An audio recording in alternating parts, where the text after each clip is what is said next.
Telangana assembly के इजलास में फार्मूला कार रेसिंग के मसले पर BRS अरकान ने एहतजाज किया।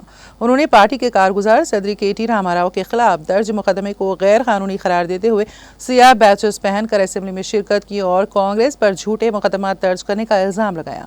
BRS अरकान ने फार्मूला ई कार रेस मामले पर फौरी बहस का मुतालबा किया, लेकिन इस दौरान कांग्रेस और BRS अरकान के दरमियान तल्ख कलामी हुई।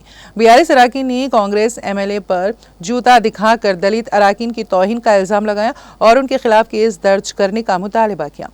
एहतजाज के दौरान दोनों जमातों के अरकान ने एक दूसरे पर कागजात और पानी की बोतलें फेंकी, जिससे असेंबली का माहौल खराब हो गया। असेंबली ने हालात काबू में लाने के लिए इजलास को 15 मिनट के लिए मुलतवी कर दिया।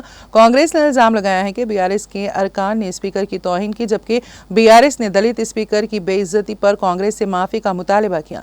ये इजलास हंगामे और इजलास के एहतजाज के बायस अफरा तफरी का शिकार रहा।